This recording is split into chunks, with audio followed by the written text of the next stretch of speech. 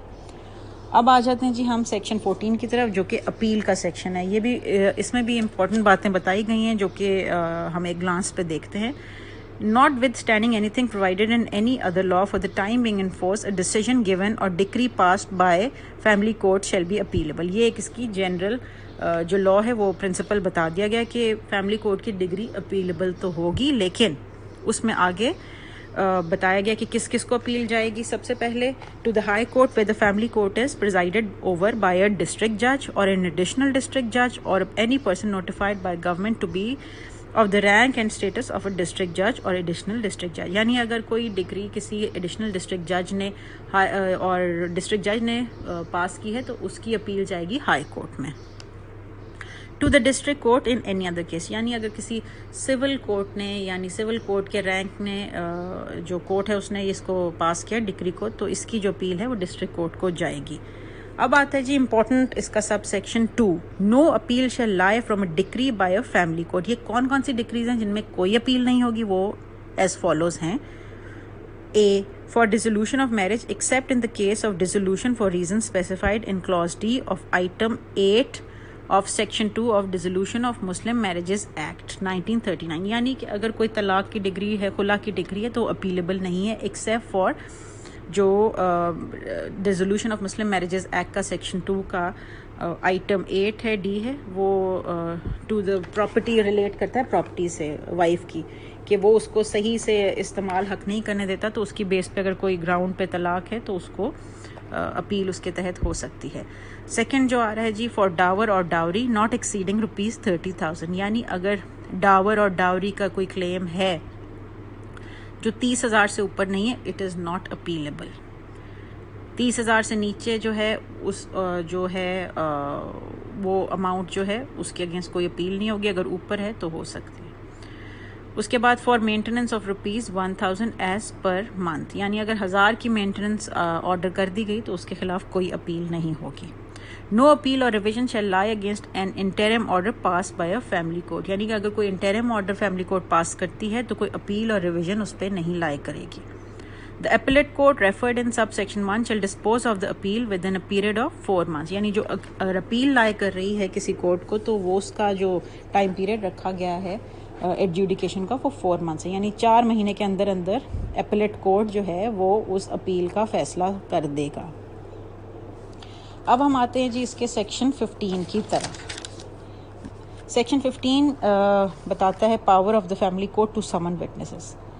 A family court may issue summons to any person to appear and give evidence or to produce or cause the production of any document, provided that no person who is exempted for personal appearance in a court under subsection 1 of section 133 of the Code of Civil Procedure shall be required to appear in person. یعنی generally جو family court ہے وہ کسی بھی witness کو سمن کر سکتا ہے ایکسیپٹ ایک ایسی پریولیج کلاس ہے یا کسی کا ایسا رینک ہے جو کہ اس کو امیونٹی دیتا ہے کہ اس کو یا اس کو بلانا مناسب نہیں سمجھا جاتا, جو کہ سیکشن 133 سی پی سی میں کچھ دی گئی ہیں کلازز. اس کے تحت اگر کوئی ایسا بندہ ہے کہ جس کو نہیں کورٹ بلانا چاہتا تو اس کو اس کی پرسنل اپیرنس سے ڈسپینس کر دیا گیا ہے, یعنی اس کی پرسنل اپیرنس ضروری نہیں ہے. اور family court may refuse to issue summon to or to enforce a summon already issued against a witness when in the opinion of the court the attendance of the witness could not be procured without such delay, expense or inconvenience as in circumstances would be unreasonable. یعنی اگر کسی witness کو بلانا suit کو delay کرنے کے مترادف ہے یا کوئی ایسا ہے کہ جس کو نہیں بلایا جا سکتا, تو کورٹ ایسے وٹنس کے لیے سمن جاری کرنے سے انکار بھی کر سکتا ہے. If any person to whom a family court has issued summons to appear and give evidence or to cause the production of any document before it willfully disobeys such summon, family court may take cognizance of such disobedience and after giving such person an opportunity to explain, sentence him to a fine not exceeding جو اس میں amendment کے بعد amount ہے وہ اس میں inter کر دیا گیا, یعنی ایک خاص فائن اس پہ اسٹیپولیٹ کر دیا جائے گا. تو اگر کوئی اس طرح کا ہے وٹنس، وہ نہیں آنا چاہتا یا نہیں آتا، تو فیملی کورٹ اس کی ڈس اوبیڈینس کی کوگنیزنس لے سکتی ہے اور اس کو اس کی ایک اپرچونیٹی دے گی، اپنا ایکسپلین کرے وہ کہ بھائی کیوں نہیں وہ وہاں پہ پیش ہوا ایز اے وٹنس. تو اس کے اگر وہ نہیں ہوتا، ایکسپلین نہیں کر سکتا، اپنا سفیشینٹ کاز نہیں دے سکتا، تو اس کے خلاف فائن کیا جائے گا. اگلا آ رہا ہے جی section 16 contempt of family court. A person shall be guilty of contempt of family court if he, without lawful excuse, offers any insult to the family court or causes an interruption in the work of the family court or misbehaves with any person in the court premises or uses abusive language, threats or uses physical force or intimidates in any form. یعنی یہ وہ instances ہیں جس کے اندر family court جو ہے وہ ایک کنٹیمپٹ جو ہے اس پہ دائر کر سکتا ہے، کنٹیمپٹ اس پہ لگا سکتا ہے کسی ایسے بندے پہ جو کہ یہ چیزیں کرے، یعنی انسلٹ کرے فیملی کورٹ کو. اس کے بعد یہ ہے کہ فیملی کورٹ کی جو کام ہے اس میں انٹرپشن کرے، مس بیہیو کرے کسی بھی انسان کے ساتھ، کورٹ پریمیسز میں ابیوسو لینگویج یوز کرے، یا کہ کوئی فزیکل تھریٹ کرے، یا پھر وہ refuses to answer any question put by the family court which he is bound to answer. یعنی اگر وہ کوئی ایسا کویشچن ہے جو کہ فیملی کورٹ اس کو کر رہی ہے، اگر وہ اس کا آنسر نہیں دیتا تو یہ بھی کنٹیمپٹ کے زمرے میں آئے گا. refuses to take oath to state the truth or to sign any statement made by him in the family court. یعنی کہ وہ اگر اوتھ نہیں لیتا کوئی اسٹیٹمنٹ جو اس کے ٹروتھ کے تحت، یا اپنی کوئی اسٹیٹمنٹ ہے اس کو سائن نہیں کرتا، تو یہ بھی کنٹیمپٹ کا ہی ایک پارٹ کنسیڈر کیا جائے گا. And the family court may forthwith try such person for such contempt and sentence him to fine not exceeding ₹2,000. اچھا جی، تو اس میں یہی باتیں آ رہی ہیں کہ 4-5 انسٹنسز ہے جس میں اگر کوئی مس بیہیو کرتا ہے کورٹ پریمیسز میں، اس کے کام کو روکتا ہے اور ایسی کچھ نازیبا حرکات کرتا ہے، تو اس پہ کنٹیمپٹ لگ جائے گا. اب سیکشن 17 کی طرف ہم آتے ہیں. Provisions of evidence act and code of civil procedure not to apply. Save as otherwise expressly provided by or under this act, the provision of the Qanun-e-Shahadat 1984 and the Code of Civil Procedure 1908, except section 10(11) shall not apply to proceedings before any family court. یعنی کہ جو special proceedings بتا دی گئی ہیں یا special جو sections بتا دیے گئے ہیں، اس کے علاوہ سی پی سی اور قانون شہادت آرڈر کا سیکشن یا قانون شہادت اس پہ اپلائی نہیں ہوگا. یعنی جنرل پرنسپلز آف لاء کے تحت جو ایک فیملی کورٹ ہے اپنے پروسیجر کو چلا سکتا ہے. اس کے بعد آ رہا ہے جی section 17A interim order for maintenance. At any stage of proceedings in a suit for maintenance the family court may pass an interim order for maintenance whereunder the payment shall be made by 14th of each month, failing which the court may strike off the defense of the defendant and decree the suit. یعنی اگر کسی stage of جو suit کی کوئی stage ہے اس میں maintenance کا suit ہے، فیملی کورٹ کوئی ایسا انٹرم آرڈر پاس کر سکتا ہے جس میں 14th آف ایوری منتھ وہ اماؤنٹ جو ہے وہ پے کرنا ہوگا، اور اگر وہ پے نہیں کرتا ڈیفینڈنٹ تو یا تو اس کا ڈیفینس اسٹرائک آف ہو جائے گا یا ڈکری کر دیا جائے گا سوٹ پلینٹف کے حق میں.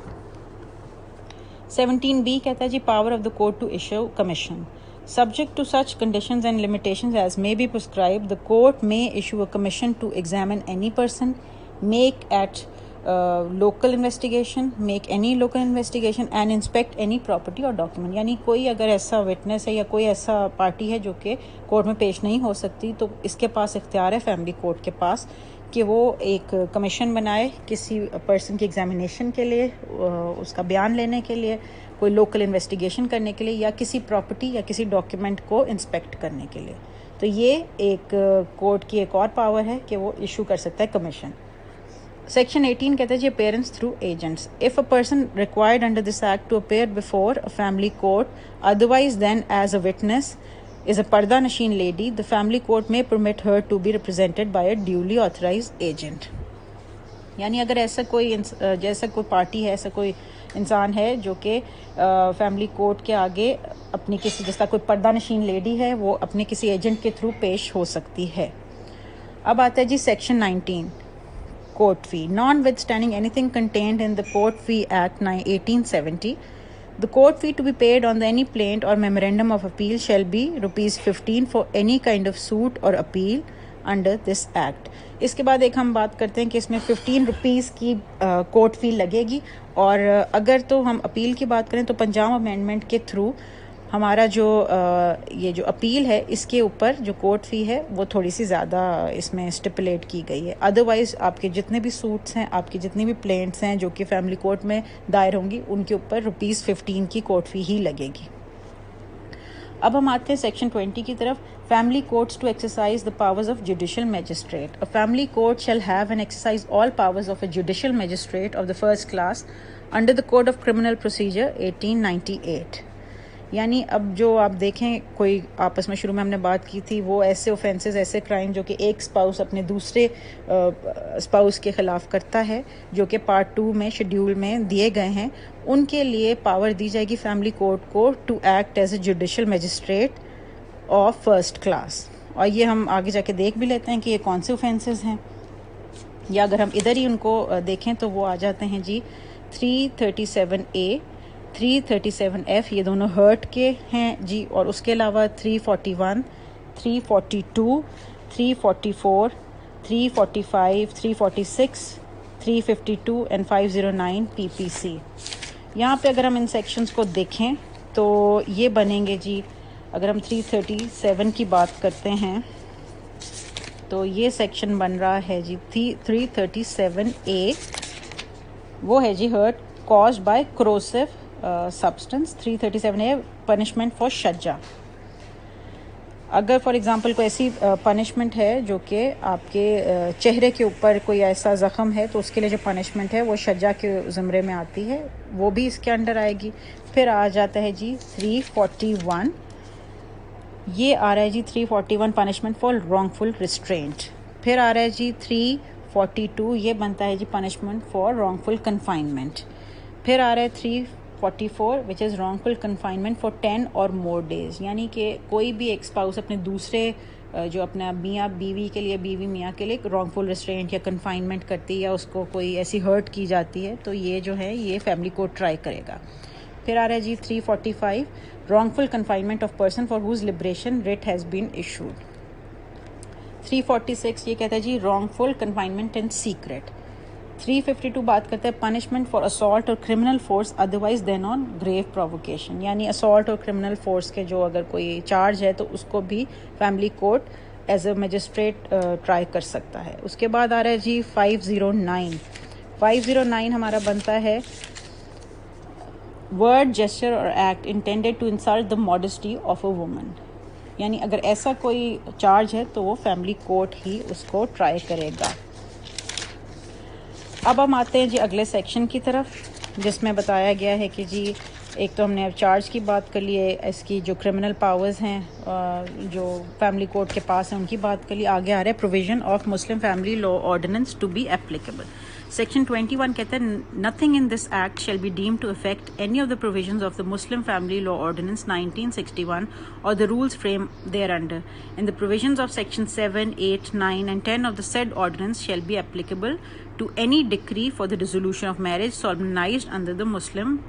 law, maintenance اور ڈاور اور بائی فیملی کورٹ. یعنی MFLO جو ہے اس کے جو سیکشن 7, 8, 9, 10 جس میں میرج, طلاق اور اس کے علاوہ مینٹننس کے جو بھی ایشوز ہیں وہ سارے کے سارے جو ہیں وہ فیملی کورٹ اس کی کوگنیزنس لے سکتا ہے. When a family court passes a decree for dissolution of marriage solemnized under Muslim law, the court shall send by registered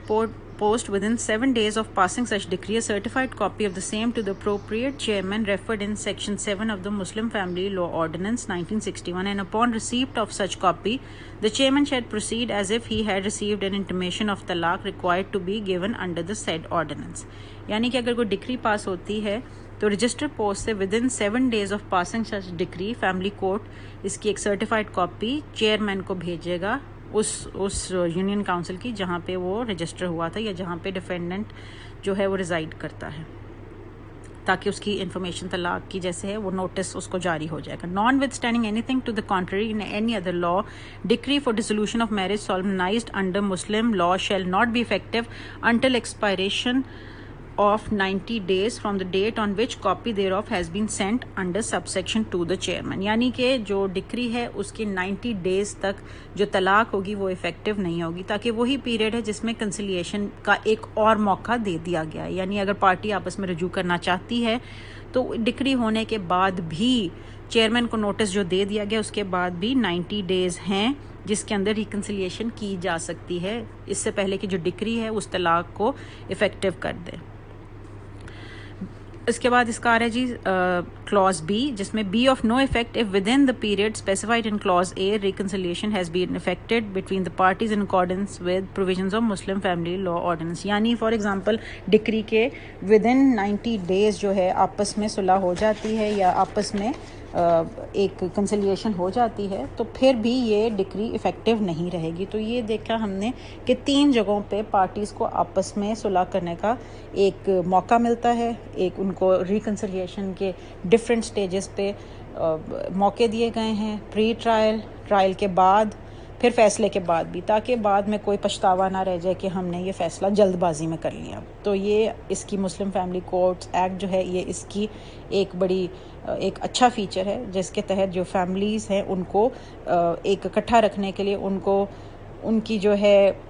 ایک پراپر ان کی جو اسٹرکچر ہے اس کو سپورٹ کرنے کے لیے اس میں جو پروویژنس دی گئی ہیں وہ یہ اس میں ہم دیکھ سکتے ہیں. آگے آ رہا ہے جی section 21A interim order pending suit. The family court may pass an interim order to preserve and protect any property in dispute in a suit and any property of a party to the suit, the preservation of which is considered necessary for satisfaction of decree if and when passed. یعنی ایک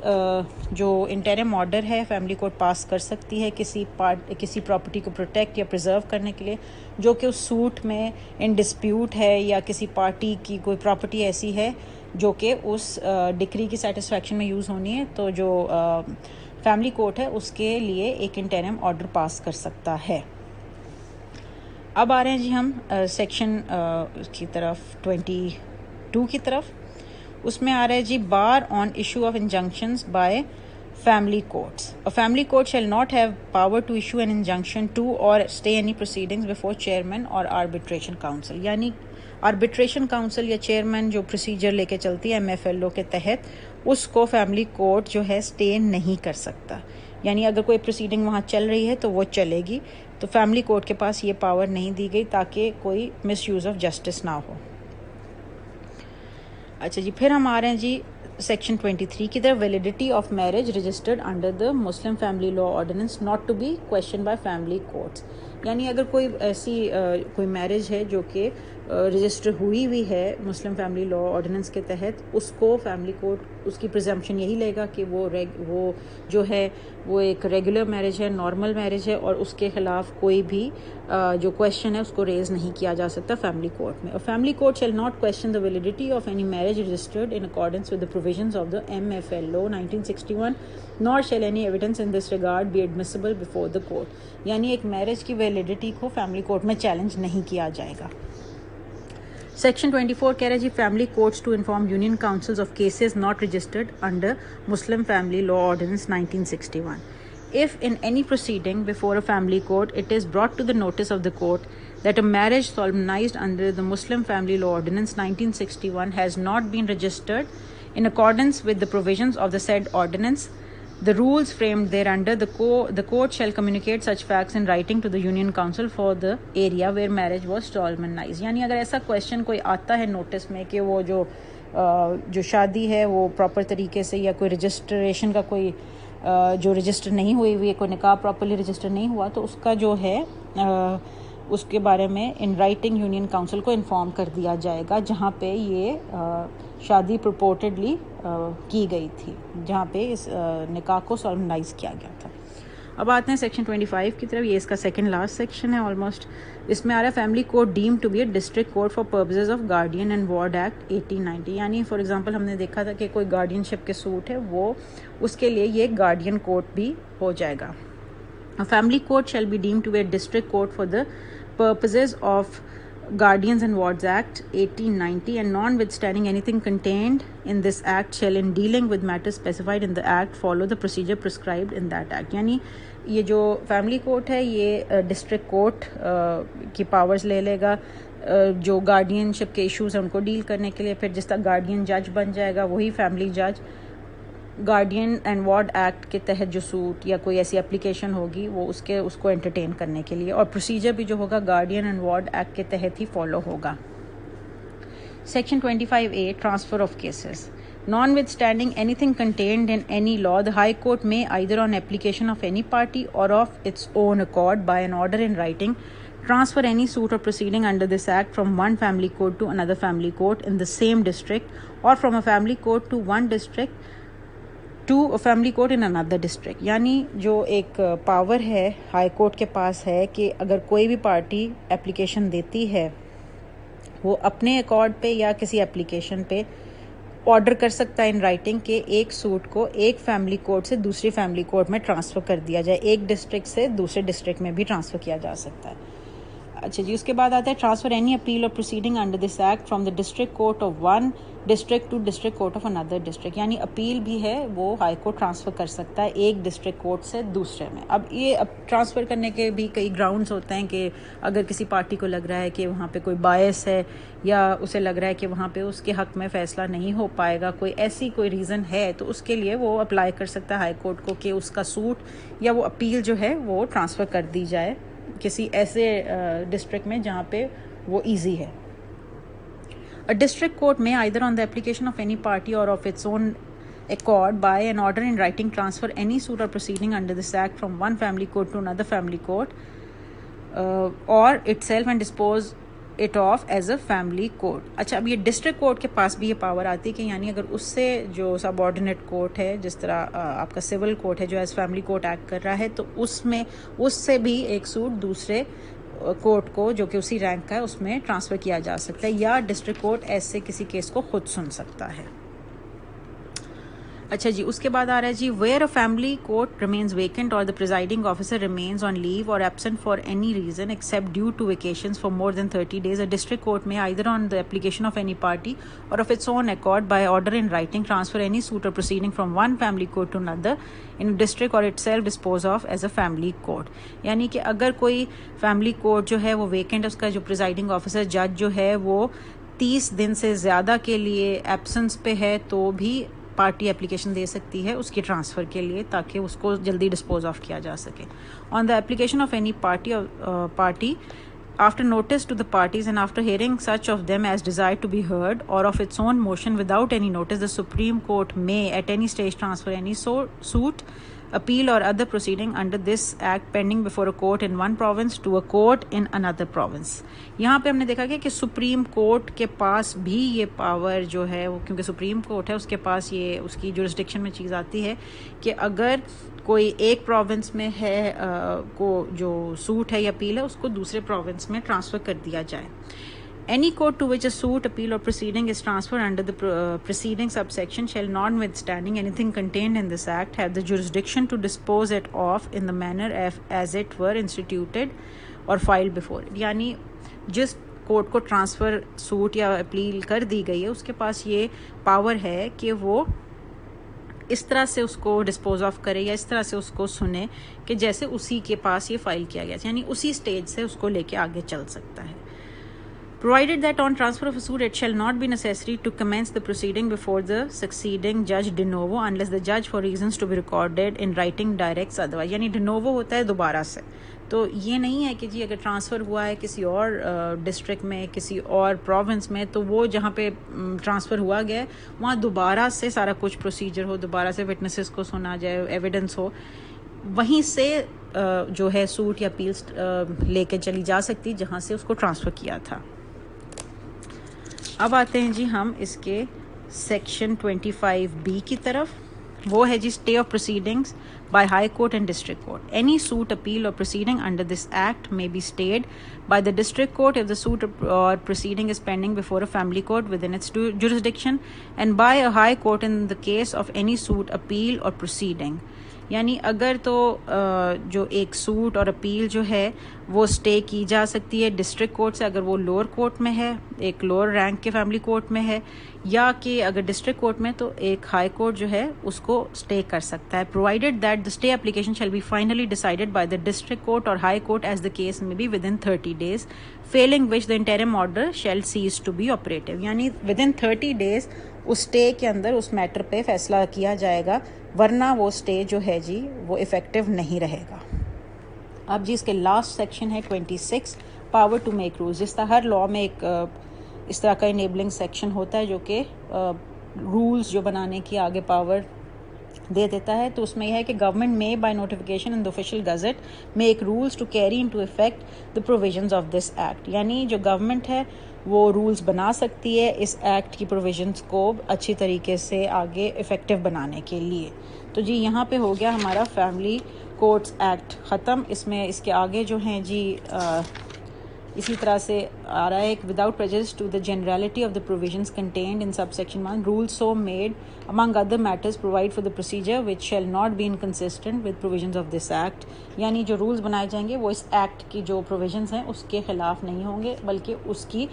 کے لیے help فل ہوں گے، یعنی اس کو آگے لے کے چلیں گے۔ تو اس میں جو اس کے بعد دیکھ رہے ہیں ہم شیڈیول ہے جو سیکشن 5 میں جورسڈکشن بتائی گئی تھی وہ اس کے شیڈیول کے پارٹ 1 میں دی گئی ہیں، وہی 9 خاص چیزیں: resolution of marriage, dower, maintenance, restitution of conjugal rights, custody of children, guardianship, jactitation of marriage, dowry, personal property and belongings to wife. Part 2 میں بتایا گیا وہی offences, aid and abetment thereof, جو کہ ہم نے کچھ اوفینسز دیکھے جس کے اندر وہ ہرٹ کے کیسز ہیں، جس کے اندر رانگ فل کنفائنمنٹ یا اس طرح سے جو اسالٹ ہے یا ماڈسٹی کے اوپر کوئی بات ہے، تو وہ اس طرح کے جو offences ہیں وہ بھی family court as magistrate class 1 try کرے گا۔ تو یہاں پہ ہمارا family courts ordinance family courts act 1964 ختم ہوتا ہے، اور اس کے اوپر جو ہم نے فیچرز کے اوپر بات کی تھی وہ یہ ہے کہ یہ ایک بینیفیشل لا ہے۔ یہ جو ہے اس کے تحت جو اس کا مین پرپز یہی تھا ٹو فیسیلیٹیٹ دا پارٹیز، اسی لیے یہ بنایا گیا۔ ویسے یہ ایک اتنا ایگزاسٹو لا نہیں ہے، اس میں کچھ ایسی سچویشنز ہیں جن کے لیے پرووائڈ نہیں کیا گیا، لیکن یہ ریگولیٹ کرتا ہے پروسیڈنگز کو فیملی کورٹ کی، اور اس کا جو بیسک آبجیکٹو یہی ہے جو کہ ہم اس میں دیکھ پائیں گے: special forum has been constituted for acceleration of disposal of family matters, یعنی فیملی میٹرز جو ہیں نا ان کے لیے ایک الگ ہی چینل بنا دیا گیا ہے، اور جو پرپز ہے وہ یہی ہے کہ جو special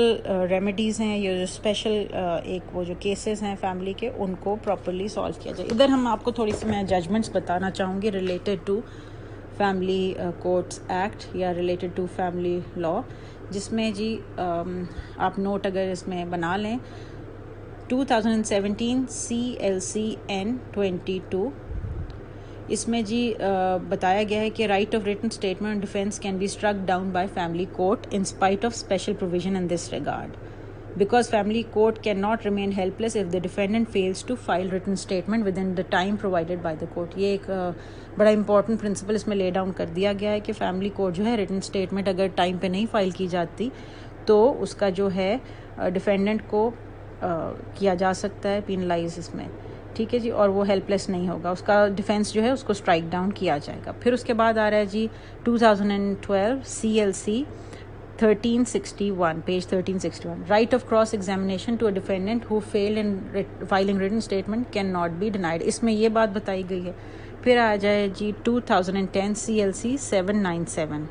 family court can not sit at as spectator if the defendant fails to file written statement, ٹھیک ہے جی، اس میں بھی یہی بات بتائی گئی۔ اسی طرح سے پھر 2-3 اور ہیں کیس لاز، اس طرح اس میں ہے 2017 YLR 622 family court can regularize its proceedings on the general principles of law. تو یہ کچھ ایسی ججمنٹس ہیں جن کو ہم ان کویشچنز میں جو فیملی کورٹس ایکٹ کے آتے ہیں یا فیملی لا کے آتے ہیں اس میں یوز کر سکتے ہیں۔ Thank you so much.